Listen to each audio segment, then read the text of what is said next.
que é a aula, então, relacionada aos ensaios de frasco de areia e speed. Esses dois ensaios, ontem eu passei esses dois vídeos para vocês, que foram os vídeos que eu achei que estava mais representativo aí das nossas aulas, tem umas falinhas no vídeo, mas enfim, mas são dois vídeos, o primeiro vai representar o ensaio do frasco de areia, que nós vamos tratar na aula de hoje, e o segundo vai apresentar o speed, tá, que também nós vamos ver hoje. Então, mais uma vez, né, pensem como se vocês estivessem dentro desses vídeos fazendo os ensaios de laboratório. Mais uma vez, essa é a nossa programação, então a gente está nesse setor laranja, tá?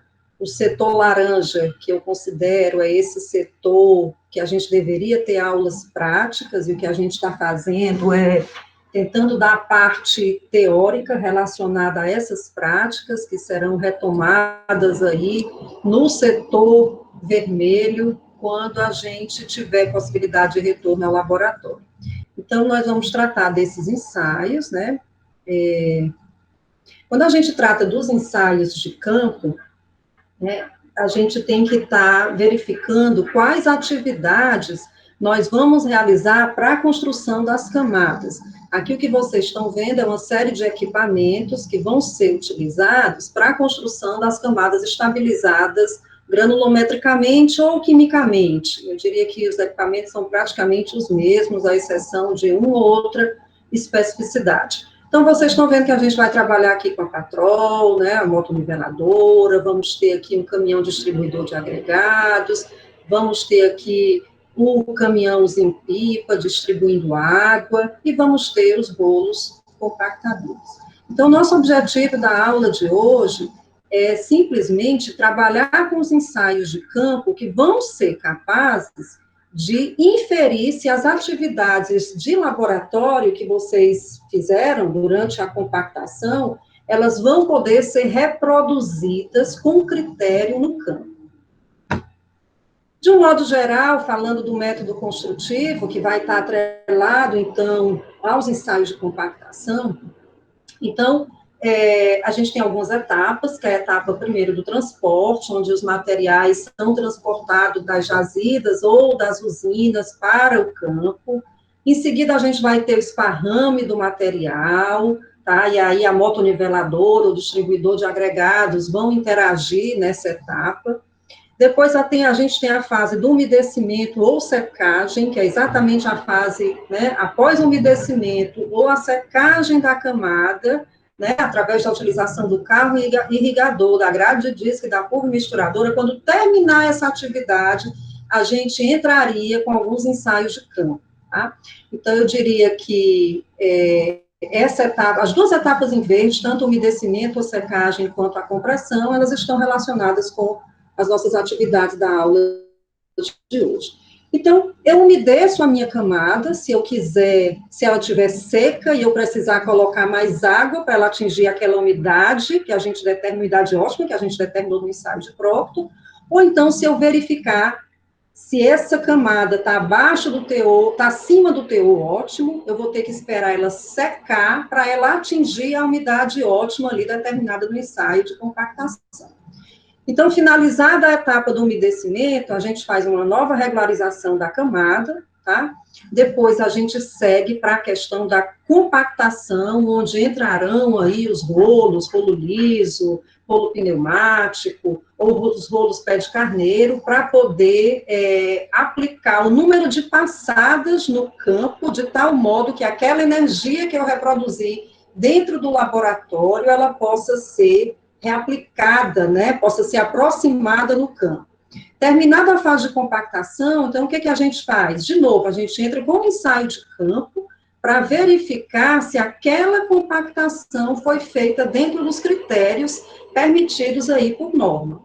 Terminada a etapa da compressão ou da compactação, a gente segue para a regularização final da camada, onde eu vou, né, ajeitar, então, essa minha camada final, para ela ficar em conformidade com o projeto, e depois eu imprimo essa minha camada, né? Faço, então, uma impermeabilização da camada final, seja ela com um CM30, com emulsão asfáltica, para imprimação, ou seja, a utilização de uma pintura de ligação, que é o caso quando a gente tem misturas estabilizadas quimicamente. Eu coloquei um vídeo, tem um vídeo que, inclusive, foi produzido por um dos nossos alunos da pós-graduação, tá? Ele tem um canal, que é o canal Ciência e Pavimentação. Ele preparou um vídeo bem bacana que mostra, então, essas etapas do processo construtivo. E aí, coloquei aqui como dica para vocês assistirem em casa, né, no segundo momento. Então, aqui vem a ilustração das etapas, o transporte dos materiais, que pode ser levado da jazida para o campo diretamente, ou então você pode fazer o transporte do material para a usina, os materiais vão ser preparados, homogeneizados e vão ser distribuídos no campo, se forem, mais uma vez, se existir uma usina de solos no campo. Depois a gente tem aí a questão da homogeneização com a grade de disco, tá? Ou com a pulvimisturadora. Tem a etapa, então, do umedecimento ou secagem, que vai ser feita, então, com o nosso caminhão-pipa. De novo, a regularização da camada solta, a compactação e a regularização final, né? E nessas etapas, então, é que vão se encontrar os ensaios, a etapa do umedecimento e da compactação, os ensaios que a gente vai ver na aula de hoje. Então, são os ensaios de campo, mais uma vez, né? Aqui tem algumas figuras ilustrativas que vão mostrar esses ensaios acontecendo no campo, né? Aqui, o ensaio do frasco de areia, que é um ensaio bastante utilizado para avaliar o grau de compactação das camadas, e o ensaio do SPID, tá? Que é um ensaio também bastante empregado para a verificação dessa umidade do campo.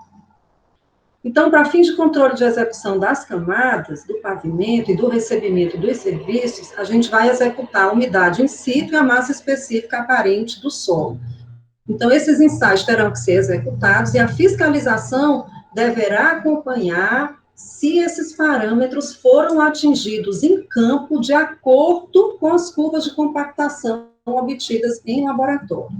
Então, o controle do teor de umidade, existem vários métodos, tá, gente? Vocês vão ver aqui no DENIT, tem vários métodos para determinação do teor de umidade no campo. Você tem o método da frigideira, por exemplo, e vocês podem, entre aspas, cortar o solo no campo para determinação do teor de umidade, mas o SPID, eu diria, né, que é o equipamento, é o método, eu diria, mais utilizado para essa finalidade. Deve ser feito antes do início da compactação, né, porque eu só posso compactar a camada quando eu realmente tiver certeza acerca do teor de umidade, se aquele teor de umidade está correto, se eu preciso reumedecer a camada ou preciso secar, misturar, né, deixar a camada perder umidade para que eu possa, então, atingir aquele teor de umidade ótimo.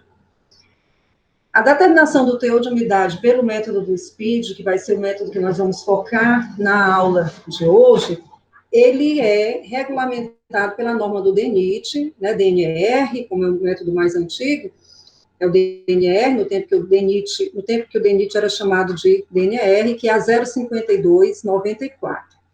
Então, o que a gente tem? Esse ensaio, tá, ele nada mais vai mostrar do que a determinação da umidade a partir da medição da pressão que é exercida pelo gás liberado em uma câmara.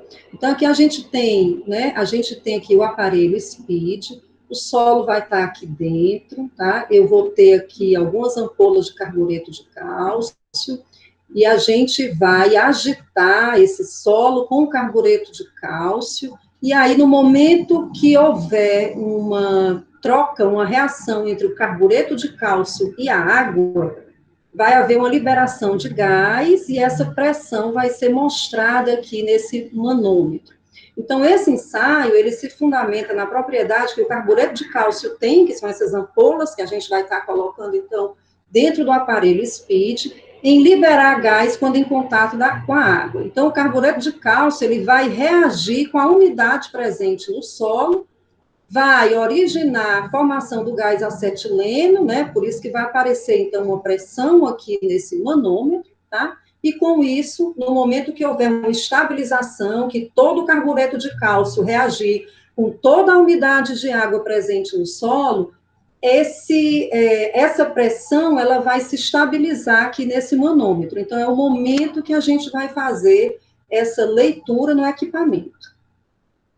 Então, aqui, Vocês devem ter visto já no vídeo, que são os equipamentos. Eu tenho o conjunto Speed, eu tenho uma balança, tá? Eu tenho as ampolas de carbureto de cálcio, eu tenho umas esferas aqui também de aço, não dá para ver aqui, está aqui dentro dessa caixinha, tá? Então, esse é o equipamento.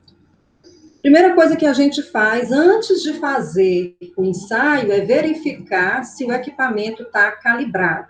Então, é muito comum, às vezes, o equipamento passa muito tempo fechado, esse equipamento não fazer uma leitura correta. Se a gente estivesse no laboratório, eu certamente iria pedir para vocês determinarem a umidade pelo processo do SPID e pelo processo da estufa, que é sempre o processo mais preciso.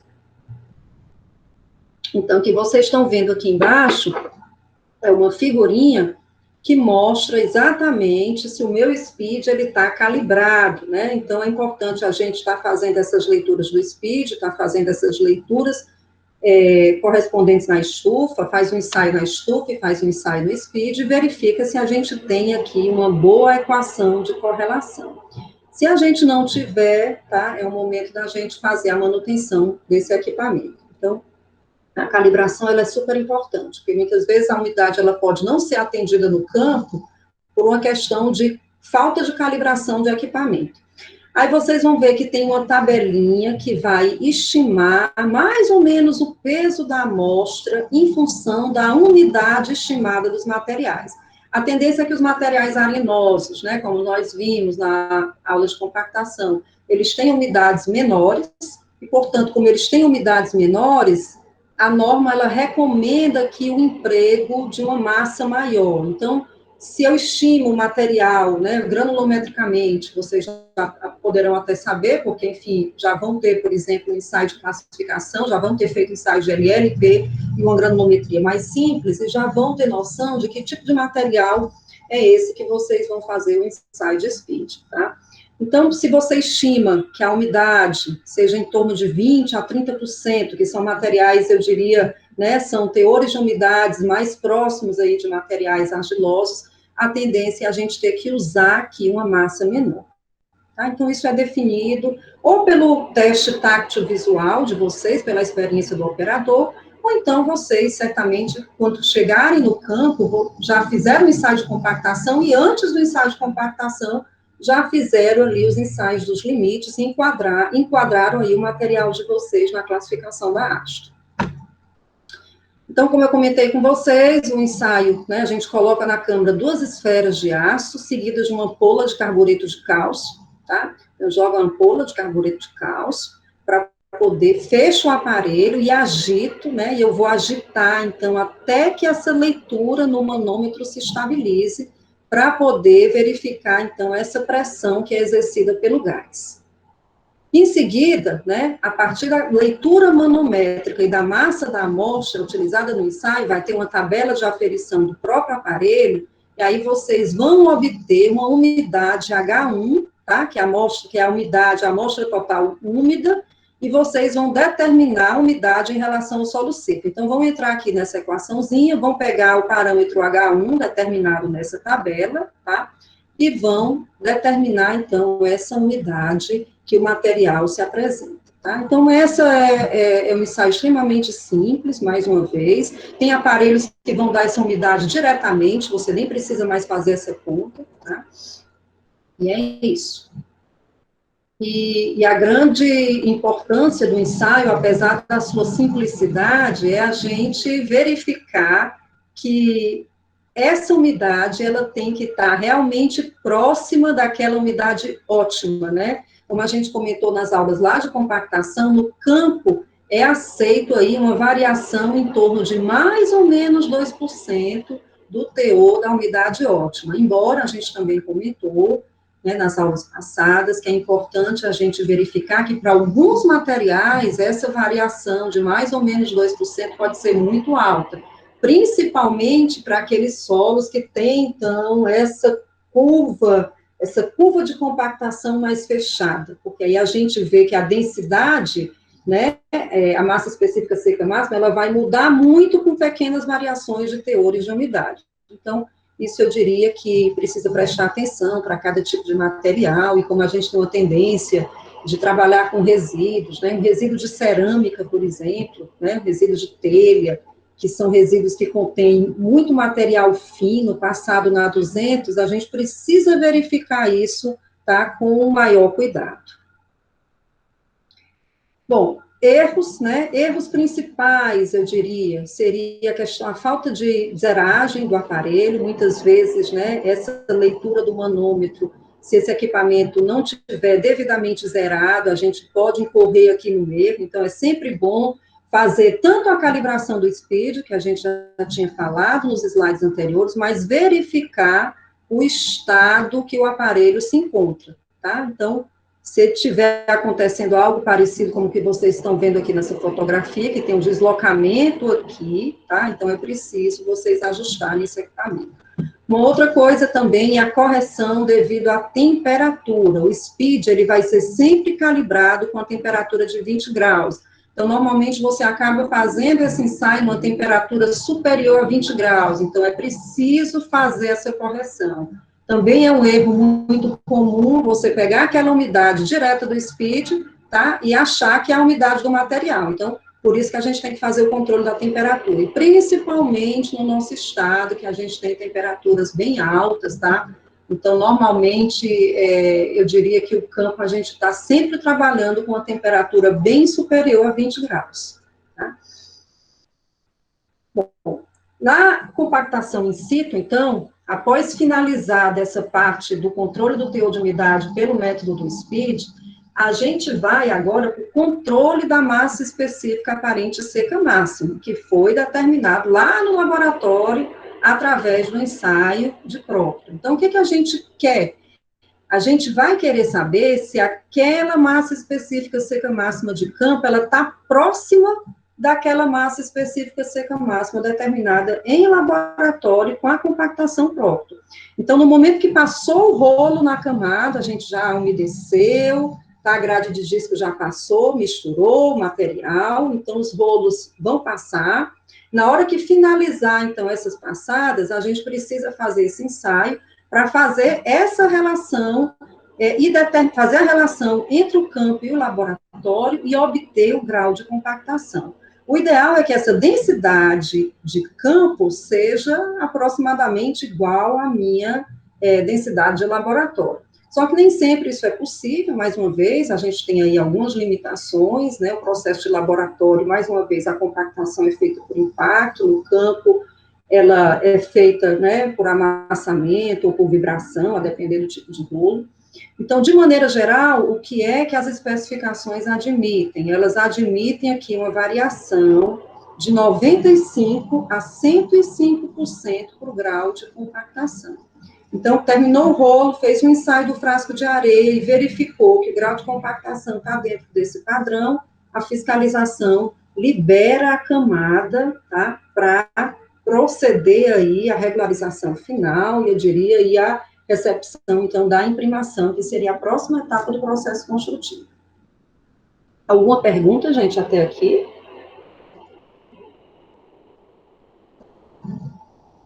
Então, aqui mostra uma figurinha, tá? Professora, o processo de frasco de areia, a senhora ainda vai explicar, é isso? Vai seguir, né? Gente... Não, só para eu saber. Obrigada. Tá. Então, aqui tem uma figurinha, tá, que foi inclusive mostrada, acho que no vídeo da equipe 2, que mostra, então, que esses materiais, né, a depender da granulometria, essas curvas as curvas de compactação, obtidas em laboratório, elas têm formato diferente. E eu trouxe isso para falar um pouquinho dessa variação, então, dos 95% a 105%. Quando a gente tem uma curva mais fechada, vamos ver aqui uma curvinha mais fechada, a curva B, né? A curva B é de um solo arenoso laterítico fino, né? Quando ele fala um solo arenoso aqui, ele pode ser, por exemplo, L', que tem um certo teor de argila. E aí a gente percebe, então, essa curvinha aqui mais fechada. Então, se vocês verificarem, essas curvas aqui, denominadas pela letra B, como elas são um pouco mais fechadas, elas têm uma sensibilidade muito maior à questão da umidade. Então, qualquer variação pequena de umidade eu posso obter uma variação grande na minha densidade seca máxima. Então, por isso, mais uma vez, né, o controle da umidade, ele precisa ser feito, porque se esse controle da umidade, ele não for rigoroso, eu dificilmente vou atingir um grau de compactação de 100%. Quando eu tenho curvas mais abertas, por exemplo, vamos pegar essa curva G, tá? Que é uma curva mais aberta, tá? O que está acontecendo? A variação de umidade do material, uma variação, digamos aí, aceita de 2%, como é aceita pela norma, ela não vai causar uma variação muito grande na densidade seca máxima, tá? Vocês observam aqui, né? Ó, então, se eu variei, peguei um ponto aqui no meio, que foi o ponto ótimo, tá? Então, eu teria aqui um teor próximo de 1,42, por exemplo. Se eu pegar um pouquinho menos e um pouquinho mais daquele teor central de umidade, do teor ótimo, essa variação ela vai ser muito pequena. Por sua vez, as curvas mais fechadas, né, qualquer variação, então, aqui, por exemplo, essa curvinha B, eu teria aqui uma densidade seca em torno de 2 para o teor ótimo. Se eu pegar um pouquinho menos, tá? Por exemplo, aqui teria algo em torno de, sei lá, provavelmente 7, 8%. Se eu pegar com 6%, o que era 2 já vai ser aqui 1,95, alguma coisa desse tipo, tá? Então, tem que ter um cuidado. Então, a curva de compactação obtida em laboratório, ela deve alimentar o campo. E é sempre bom que o fiscal tenha essa curva de compactação para que ele possa, muitas vezes, verificar o atendimento desse limite estabelecido pelo DENIT. Por que eu estou chamando a atenção também para isso? Porque muitas vezes é difícil você atingir essa norma do DENIT para determinados tipos de materiais. Aí a fiscalização, entendendo as características dos materiais que são obtidas em laboratório, de repente ele pode liberar um grau de compactação menor, em torno de 90%. Por exemplo, as areias, a gente tem uma dificuldade maior, eu diria, na compactação, tá? Então, muitas vezes a curva, né, a gente tem esse problema no campo. Então, mais uma vez, a fiscalização, entendendo essas limitações, ela poderá relaxar, não assustadoramente, né, as normas regulam de 95 a 105, mas algo entre 92 e 93, muitas vezes a gente, a depender da curva de compactação, você pode fazer essa liberação, então, no campo. Bom, então, o método do frasco de areia, né? No método do frasco de areia, o que nós vamos fazer? Nós vamos fazer um furo na camada, como vocês estão vendo aqui nessa figurinha. Eu retiro o material desse furo e eu vou preencher, então, com uma areia que tem densidade, massa específica aparente conhecida, tá? Então, o processo do frasco de areia é exatamente esse processo que você faz, então, furo na camada, retira o material e preenche esse furo com o material de massa específica conhecida. Essa massa específica dessa areia, logicamente, ela vai ser calibrada dentro do laboratório. Então, quando você vai para o campo, você já sabe exatamente qual é a massa específica dessa areia. Então, como o volume é o mesmo, o volume é ocupado tanto pelo solo que foi compactado, como por essa areia que vai preencher esse furo, por essa avaliação, a gente faz a relação entre as massas específicas, né, densidade é massa sobre volume, então iguala o volume 1 ao volume 2, e com isso a gente consegue, então, determinar qual é a densidade que está acontecendo no campo. Então, o frasco de areia é esse aparelho aqui, tá, que vocês vão, a gente vai já falar mais, com maiores detalhes. Ele tem aqui um registro para poder fechar a passagem dessa areia, tem esse funil também, tá? E ele é acompanhado por uma bandeja quadrada, tem um furo circular aqui no meio, para encaixar, então, esse funil, tá? Então, aqui tem algumas etapas de laboratório, né? Aqui, momentos da calibração desse frasco de areia. Então, no laboratório, a gente já sai com ele calibrado, com essa massa específica da areia determinada, e já vai para o campo com tudo corretinho. Aqui vocês estão vendo, tá? Já no campo, aqui o Germano fazendo aqui um furo na camada, colocando a bandeja, que tem esse orifício central, e aqui já retirando, então, o material proveniente do furo, então ele vai colocar essa bandeja, ele vem com a talhadeira, ele faz um furo aí, normalmente em torno de 15 a 20 centímetros, a depender da espessura da camada que eu botei no campo, então retira o material desse furo, tá, que é o que ele está fazendo aqui, ele retirou, está colocando aqui, tá, nesse recipiente, e aí depois eu venho e preencho com a areia proveniente do meu frasco de areia. Então, aqui vem a aparelhagem, tem esse frasco de areia, que é provido, então, de gargalo e funil, dotado de registro. Tem uma bandeja quadrada, como a gente comentou, com esse furo aqui em torno de 30 centímetros no centro. Aí tem alguns acessórios, pá de mão, balança, talhadeira de aço, tem os recipientes, onde a gente vai colocar aqui o solo para determinação da umidade, e tem as estufas e a areia, mais uma vez, que vai estar aqui dentro do meu frasco de areia, que é uma areia seca, com granulometria compreendida entre 0,8 milímetros e 0,6 milímetros, tá? Essa areia, normalmente, ela é uma areia proveniente de rio, você traz ela de rio, você deixa ela secar, passa entre essas, deixa essa granulometria da areia compreendida entre 0,8 e 0,6 e deixa ela preparada para poder, então, preencher, né, ser utilizada para o frasco de areia.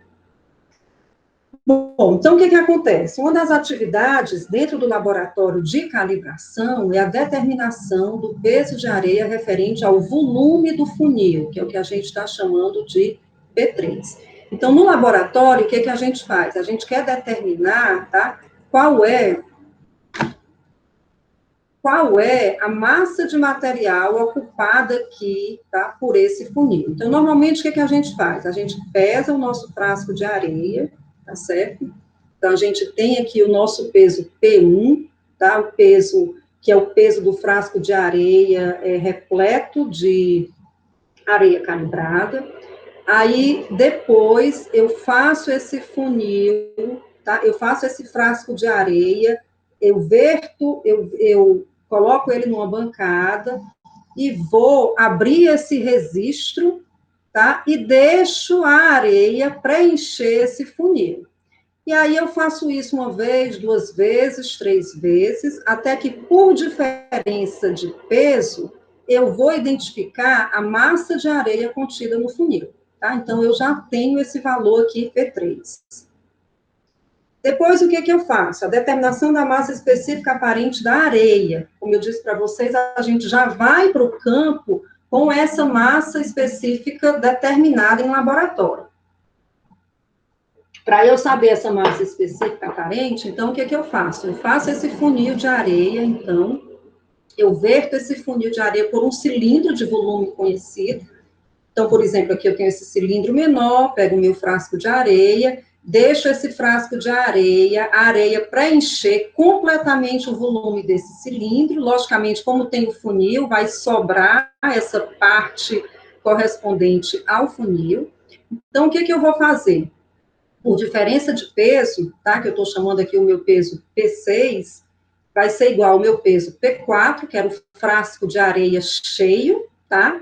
Menos o meu P5, que seria, né? Que seria já o frasco de areia mais o funil, e o P3, que é o que eu vou descontar, que eu já determinei na etapa anterior, quando eu determinei a massa de material que iria ser ocupada, então, pelo meu funil.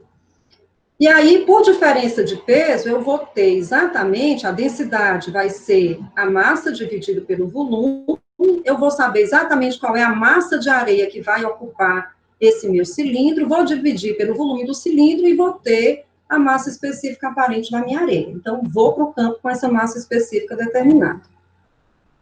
Quando chegar no campo, o que a gente vai fazer? Então, a gente vai fazer exatamente aquele procedimento que nós vimos logo no comecinho da aula, né? A gente vai abrir um furo na camada, aí, né? Vai abrir esse furo, normalmente, mais uma vez, na espessura da camada, base, subbase, tá? Então, você vai lá, faz esse furo na camada, retira todo o material desse furo, tenta manter aí um formato cilíndrico, então, desse material, que vai ser, né, do furo que vai ser executado. Então, faz isso com bastante cuidado, retira esse material do furo. Então, feito o furo na camada, eu vou chegar novamente com o meu frasco de areia e vou deixar essa areia preencher esse furo. Então, mais uma vez, a areia vai preencher o furo que a gente fez, mas ela vai deixar também a marca aqui do funil. Então, o que eu vou fazer? De novo, por diferença de peso, eu vou saber exatamente qual é a massa de areia que preencheu esse furo. Então, como o volume ocupado pela areia vai ser o mesmo volume ocupado pelo solo que eu tirei do furo, eu vou igualar esses dois volumes e vou chegar aqui à minha massa específica úmida do material, que vai ser, então, a massa específica aparente da areia, que a gente já conhece, o peso úmido dividido pelo P10, que é o peso de areia que enche a cavidade do solo, tá? Depois, o que eu faço? Eu faço aqui uma correção de umidade, né? Analiso qual foi a umidade que o material ele tinha, faço essa correção, transformo a umidade para a umidade seca, e com isso eu acho a massa específica seca máxima. E aí, achada a massa específica seca máxima, eu vou determinar o grau de compactação. Eu vou ter a curva de Proctor do laboratório, vou ter a massa específica seca máxima de laboratório, vou ter a determinada em campo, e com isso eu determino o meu grau de compactação. Então, em suma, gente, é um ensaio essencialmente simples, tanto o ensaio de speed como o ensaio do frasco de areia, são ensaios bastante utilizados, eu diria, na área rodoviária, né? Tem que, na verdade, qualquer liberação de camada tem que passar pela realização desses ensaios de campo, né? São ensaios importantes, apesar de serem simples, mas eles são importantíssimos para manter tanto a umidade como a densidade que a gente determinou em laboratório, porque lembrem-se, mais uma vez, que todas as propriedades que eu vou determinar do meu material, elas vão ser função da minha umidade ótima, tá? E da minha energia que eu apliquei. Então, se eu não reproduzir isso em campo, todas as propriedades que eu estiver determinando em laboratório, seja CBR, seja resistência à compressão simples, seja módulo de resiliência, seja deformação permanente, eu não vou conseguir obter uma boa relação entre o campo e o laboratório. Então, é isso, mais uma vez, são ensaios simples. Essa aula, se a gente estivesse assistindo dentro do laboratório, seria uma aula rápida, a gente iria diretamente para o campo, então, fazer um furo em alguma área do PC, para que vocês fizessem tanto o ensaio do SPEED, quanto o ensaio do frasco de areia, né? E eu espero, mais uma vez, né, que a gente, nas nossas semanas ali, nos nossos setores vermelhos, conforme eu coloquei dentro do nosso cronograma, a gente tem a oportunidade de vocês, né, visualizarem isso pessoalmente. Então, gente, mais uma vez, eu fico um pouco frustrada quando eu termino essas aulas, e eu sei que a gente está tentando dar parte, a gente está no setor laranja, que é tentando dar a parte teórica relacionada a cada ensaio, mas o ideal seria que a gente saísse daqui e fosse para o campo. Então, o que eu recomendo para vocês? Saiam daqui, assistam novamente os vídeos que eu coloquei lá no começo, tanto do SPEED quanto do frasco de areia, e tentem se imaginar no campo, usar um pouquinho da imaginação, porque fica faltando, tá que nem aquela música, fica faltando um pedaço, né, da aula, mas, enfim, é isso. E aí eu vou colocar os dados de campo para vocês, vou colocar uma planilha para que vocês calculem, para que vocês calibrem a areia, para que vocês calculem o grau de compactação no campo. Então, eu vou colocar todos esses detalhes. Aí vocês deverão novamente preparar um relatório, como se vocês tivessem ido para o campo, e esse relatório vai ser apresentado, então, daqui a 15 dias, juntamente com esse vídeo tentativo. Ok? Então, na próxima semana, aí a gente já tem, eu diria que a aula de hoje a gente encerra essa parte convencional, que são os ensaios, eu diria, mais convencionais da área de pavimentação, apesar de serem simples, mas são os ensaios tradicionalmente utilizados para construção, tanto para construção de camadas, acompanhamento de construção de camadas, como dentro do laboratório, que foram os primeiros ensaios que a gente viu. Mas na próxima aula a gente já vai sair desse modo convencional para o modo, né, e a gente vai para os ensaios não convencionais. Então, a gente vai começar com aula teórica sobre a metodologia MCT, já introduzindo novos ensaios para vocês, depois a gente vai seguir com ensaios de inclinação, que não são ensaios nem normatizados, inclusive pela DENIT. A gente vai para os ensaios de módulos de resiliência e deformação permanente, que aí vem a novidade aí, para alguns que não estão acostumados com esses ensaios, eu diria, né, não convencionais.